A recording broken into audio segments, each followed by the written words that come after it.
I want to talk about the moment where you want your friends to talk to them during a breakup.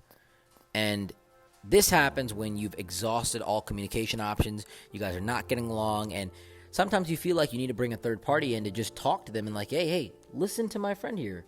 Let him tell you how great of a guy I am. Let him tell you how great of a person I am. And this is a very interesting stage in the breakup process because it typically is not what you start with. You don't bring your friends in right away. But after a period of time, you just really don't know where to go in the conversation, and you want to throw somebody in. You want to throw somebody at them to just see if you can shake things up. Sometimes this does work, like sometimes it does, but the majority of times it doesn't. The majority of times it just angers somebody. It pushes them away. And look, once again, this is something that can work in certain situations. If your friend and this person have a very good relationship, like I'm talking a very good relationship, then it typically works. But most of the time, your boys, your girls, they don't really know your boyfriend that well, your girlfriend that well. And a lot of times it just ends up angering them. Because what they perceive a lot of times is that you are using them as a shield, as a lawyer, as someone to go in to represent you. But you're not talking for yourself. And they often rationalize it as, oh, if they wanted to say this, they would. If he wanted to, he would. If she wanted to, she would. I'm here to tell you that the point where you start thinking like this, where you want to throw your friends at them, is a really good point. It's a really good point in the relationship, in the breakup, I should say, right? And I'll tell you exactly why. It's because you're at a point now where you're bringing in other people into your mess. You're bringing other people in to clean up what you guys have. And it should show you how dysfunctional the relationship is, how dysfunctional your communication is with this person. Because if you guys could resolve it yourself, you would. If you guys could talk about it and talk it out, like that's what makes a good relationship. But the fact that you can't talk to them and communicate with them, maybe you're blocked, maybe you just have too many arguments and you just don't want to talk anymore, it should show you that it's just not going to work out. It's a great sign that things are not going to work out. It's a great sign. It's a wonderful moment to tell you that, hey, look, the communication is messed up. The interaction and chemistry between us is messed up. This person that I once knew is now a stranger. And I'm dragging other people that have nothing to do with our relationship into our mess to help clean it up because we have created a problem. It's not fun for your friends. It's not fun for you. And it's definitely not fun for the person that has to talk to your friend because they don't want to hear that. They don't want to deal with it. They don't want to hear that they should get back with you or give you another chance. Like, sometimes this works. Sometimes it works. But most of the times it ends up backfiring. But I'm going to tell you something, right? Relationships, breakups, infidelity, cheating, all this stuff, it's part of life. It's part of life. And ultimately what you're going to realize is it's part of your life and you have to take the journey alone. And sometimes when things don't work out, that's meant to be. I know you're listening to this and you're like, oh, it's just some recording on the internet. This is not meant for me. It really is meant for you.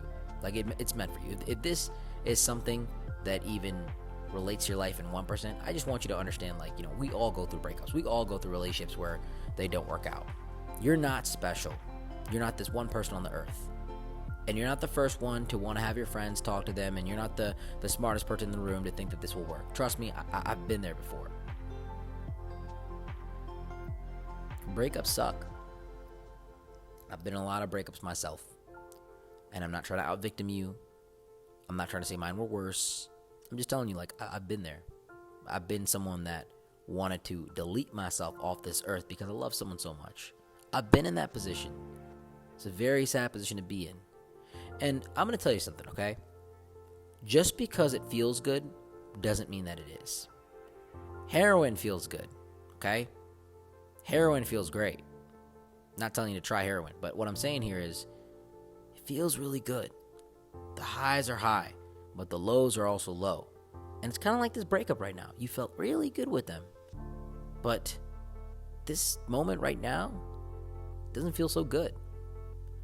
The thing is, you're giving this breakup, this person, so much importance in your life. And that's what's messing you up, for real.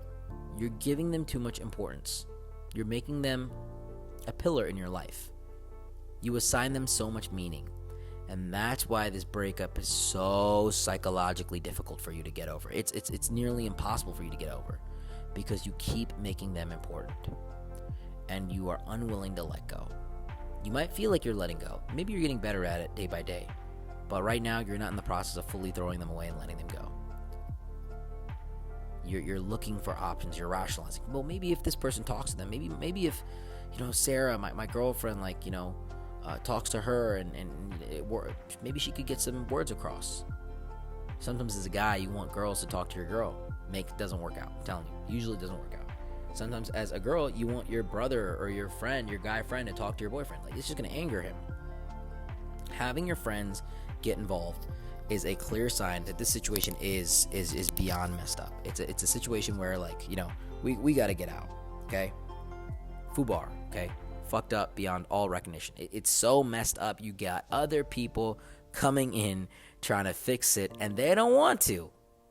Were you paying them money? Well, if you do this for me, I'll get you back. You got to negotiate your way into getting somebody to do this. It's messed up. I've been in this situation. I had a friend of mine, a really good friend of mine. And I'll tell you the story. He always made sure that I was really good friends with any girl he was talking to. Number one, because he trusted me. Some of you might think this is weird, but I've never really gone behind my boy's back and tried to hook up with his ex or anything like that. The most unattractive girl in the world to me is the ex of my friend or a girl that he's dating. Disgusting. Repulsive. Not in a bad way. Just don't want anything to do with her. I can be friends with her. We're cool. I respect her. But respectfully, I don't really get involved with the girls that my friends talk to.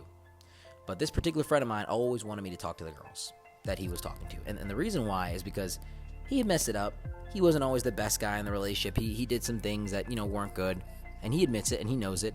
And the girls still liked him regardless. This was when we were very young. And the thing that I would do a lot of times is save the relationship. I would talk to the girl and say, hey, look, he doesn't mean that. Give him another chance. Let's all work it out. Let me sit down with you. Let me talk to him for you and see if I can change things. I was the guy that would save the relationship a lot of times. Ironic, here I am, years later, talking about relationships. I didn't even know I was doing it back then.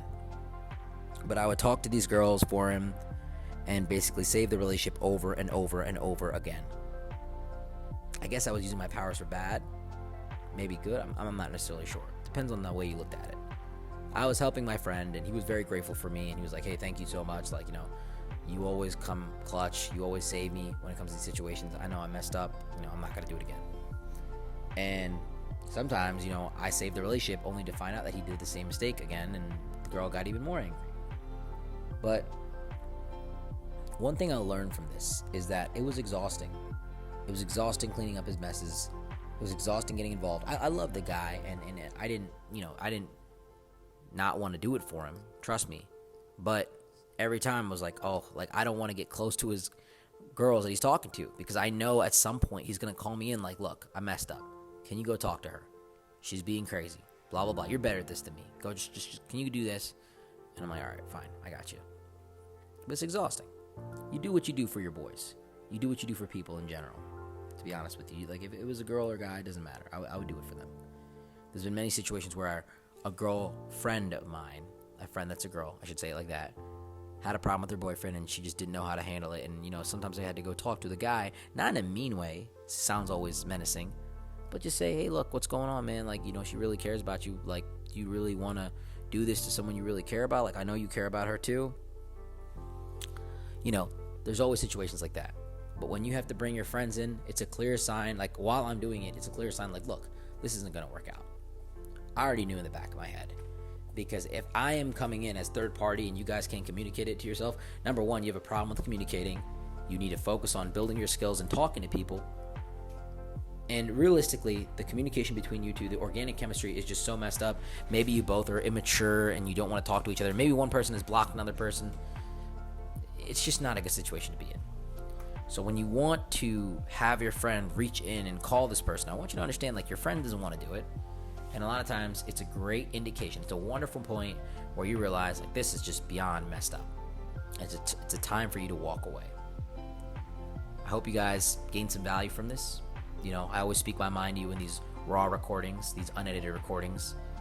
I hope they're helpful in any way I can. I hope they make you understand relationships in life a little bit more. That's all I'm trying to do. I really appreciate you spending some time with me here today. It means a lot. You could have been anywhere else in the world, but you decided to spend a little bit of time here with Sumi. So if you guys ever want to connect with me, you know where to find me. And until next time, I will see you.